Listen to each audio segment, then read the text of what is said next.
My name is Zainab. I am 27 years old and SS.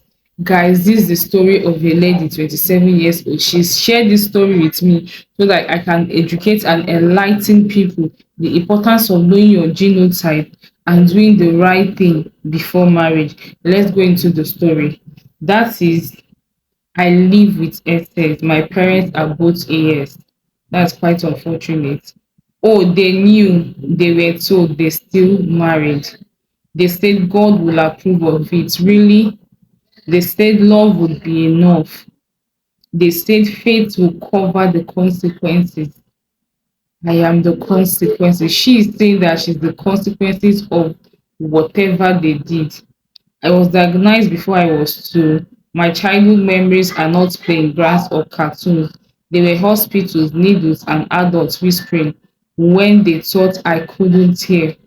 In primary school, I missed classes so often that everybody kept asking, what is the problem? You know, these people, they pass through a lot of pains and all that. They go through a lot. So, guys, whatever you're doing, check out the future of your children very well before you fall in love. Check the future of your children. Let's continue. By secondary school, the pain episode became more frequent.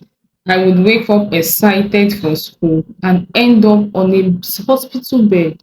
I watched my mates grow normally while my life moved in pulses.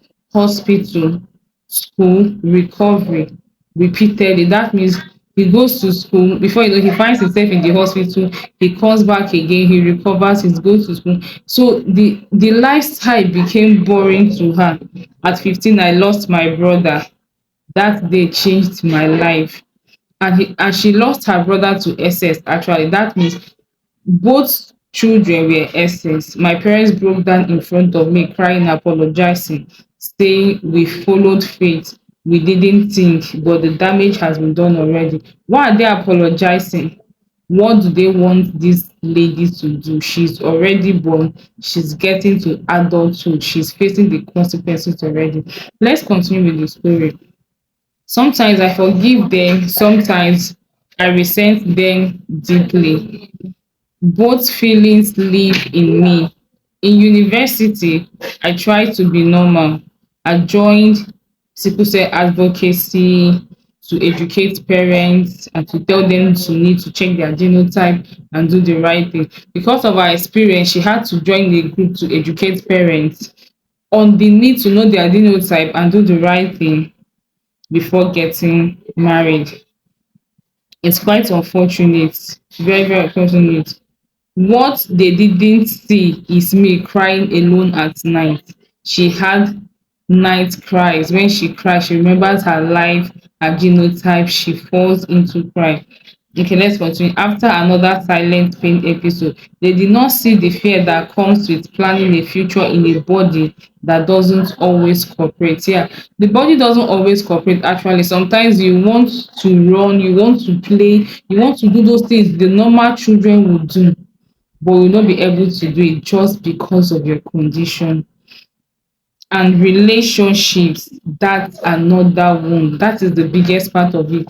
Guys, when they get to adulthood and they see their mates getting into marriages, getting into relationships, it becomes a very big sore for them. Why?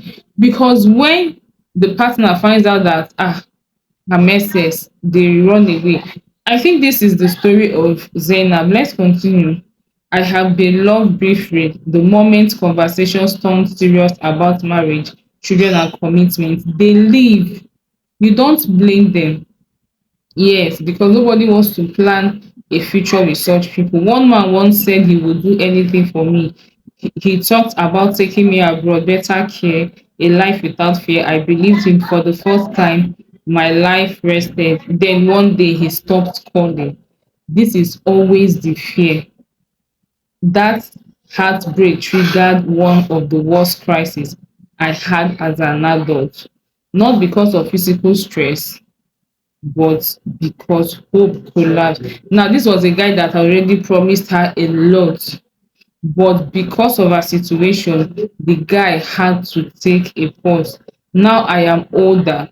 The pain episode comes differently, less dramatic but more exhausting.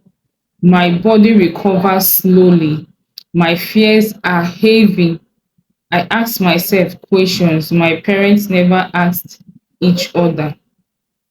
I am strong, yes, but I am tired. She feels strong when you see her outside. She smiles, she associates with people, but deep inside her, she is tired, she is scared of relationship, she's scared of getting into love because she knows that that love will not last. If you are AS and the person you love is AS, please love your unborn children enough to stop and think. Faith is not a license to ignore knowledge. I am a proof of that. Now, Zainab is giving an advice to parents that are yet to get married, to lovers, that please check your genotypes. And if they are not compatible, please, because of the sake of your born children, do not venture into that. She said, I did not ask to be a lesson, but if my life can prevent another child from being born into avoidable pain, then my voice matters. That is why I am writing this to you, because people listens to you and this story needs to be heard. I hope that your audience I hope that your audience share this till it reaches those who are about to walk by faith and not by sight. SS is real. Guys, this is a real life story. If you know that you guys are not compatible, dissolve the relationship than for you to incur pains in the life of your children. Now, if you're believing God for a miracle, make sure that miracle happen, guys, before you get married. Make sure the miracle happens before you get married. This is a lesson for everyone. Please share this message, comment, click, subscribe to this channel. I'll see you in my next video. Bye.